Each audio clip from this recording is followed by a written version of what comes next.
Hello everyone and welcome back to yet another Schmeat video. Today I thought I'd look at the Charlotte Hornets salary cap and determine if we should have traded PJ Washington at the trade deadline. It's been a few weeks since, or about a week or two since the trade deadline. I would say everybody's happy that made a major trade. We still have to see about the Wizards, about how Kristaps is playing, but Domantas Sabonis is killing it for the Kings. Tyrese Halliburton is killing it for the Pacers. CJ McCollum is doing great for the Pelicans. Josh Hart is doing great for the Blazers. Spencer Dinwiddie is closing out games very nicely alongside Luka Doncic. I would say everybody's happy. Montrezl Harrell has been pretty good, I would say. But he as well factors into this debate about whether or not we should have traded PJ Washington at the deadline, because there was rumors about us packaging him, a first-round pick, and Kai Jones for Jakob Poeltl of the San Antonio Spurs. Obviously, that didn't happen. I don't know where conversations stopped. Maybe the Hornets realized, it's Jakob Poeltl, although he's a top 3 center in the league. Maybe we shouldn't, give away a top 15 pick by it looks like with our standings, a promising young big, and a solid NBA player. I mean, we're going to discuss PJ Washington's impact on our team this season, because it has been a little bit awkward.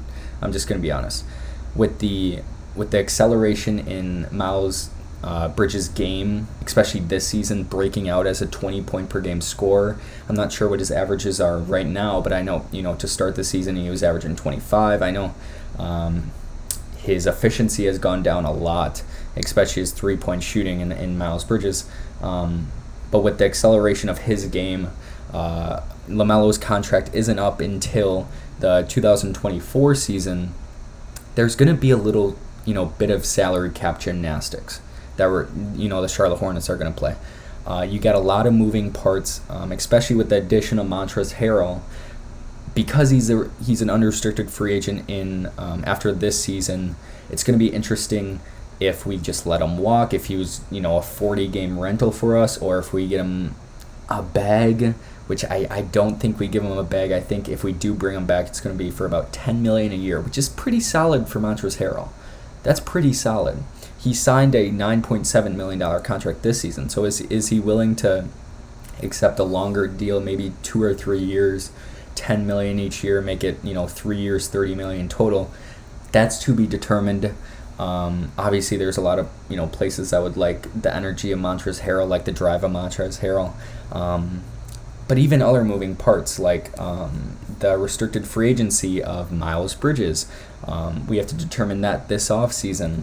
Let's see here, Cody Martin, that's not as big of a deal. But players like Gordon Hayward, he's an unrestricted free agent the same season that LaMelo will be up for his big contract extension in 2024. And obviously we don't have to worry about Terry Rozier because he signed a big contract extension in 2021. But there's a lot of moving parts. Obviously not everybody's going to be down till 2025 on this team, but there's still a lot of moving parts where I don't know if we can pay PJ Washington. I think the Charlotte Hornets are gearing up for this contract extension, although it's in 2 seasons. For LaMelo Ball, there's the rest of this season, another season, and I think one more season, and then it's his contract extension, LaMelo Ball. Because he's going to get a max rookie extension, I think there's points to be had where maybe we just give away PJ Washington. And I know we didn't have to give it away this trade deadline. We could give it away in the offseason. This offseason, we could give it away at the next trade deadline, even because he still has a year left on his contract after this season. But I'm just wondering, I guess we just kind of have to, We just say we give Miles. I know the Charlotte Hornets don't want to give away Miles Bridges, especially because he's a restricted free agent and they have the ability to match other teams' contracts. That's basically what restricted free agency is just because another team offers you $20 million per year, the player just can't be like, I'm going to sign for that $20 million. The team that they currently played for has the ability to match that contract and obviously get him back.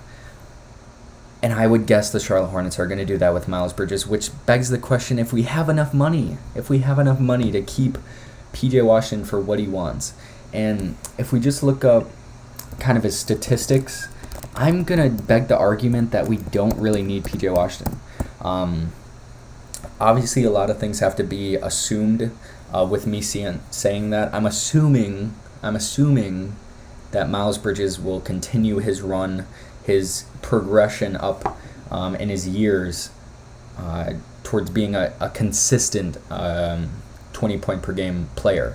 And with that right there, with them playing nearly the same position, I know PJ Washington has a different skill set than Miles Bridges, where he can kind of guard, bigger players better, the 5s and the 4s, better than Miles Bridges. But they basically play the same position. They have, I wouldn't say the same roles, but they have the same ideas when they're on the court. I know Miles Bridges is, way more athletic, way more dynamic than PJ Washington. But it begs the question if we need PJ Washington in the first place.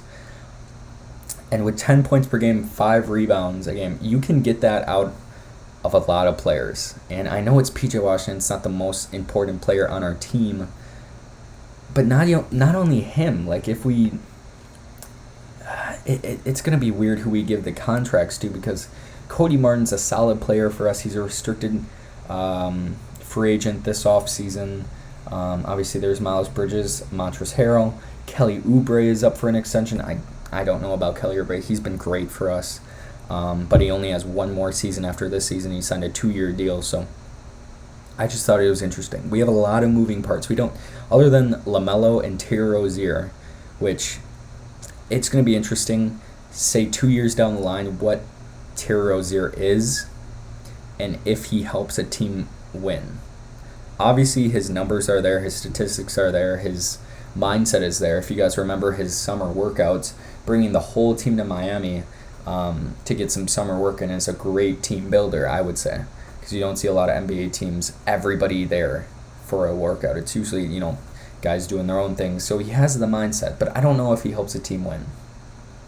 He had those runs in the playoffs with the Celtics, but other than that, I'm not sure about Terry Rozier, and it's to be determined, obviously. But with him making $25 million a year the same season that LaMelo Ball is up for his big contract, it's going to be really interesting. Same thing with Gordon Hayward. So the only real player that I guess is a given is LaMelo Ball and maybe Terry Rozier.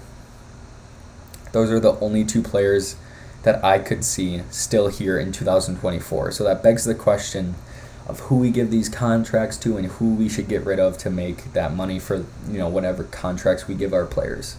So that's the video. A lot of salary talk, because I think it's very interesting with the NBA how these years go. And for other teams, they have the same problems. The Ja Morants, obviously they had more people step up on the Grizzlies team than we do the Hornets. If you look at Desmond Bane this season, insane. Slow-mo, they call him, Kyle, forgetting his last name. He's been really good. Steven Adams has been quietly having one of the better seasons in his career. That Grizzlies team has a lot of people that step up. And just looking at our roster, we're not built like that. You know what Kelly Oubre is. You know what Montrezl Harrell is. You know what Gordon Hayward is. There's not a lot of potential for these young guys to step up. And that's why I make so many videos on Kai Jones, on James Bouknight. I'm kind of lost on Jalen McDaniels right now. We just need 1 or 2 more players to have that jump in one of these seasons, and I'll be more satisfied as a Hornets fan, I'll say. But that's the video. Thanks for watching. I'll see you guys later.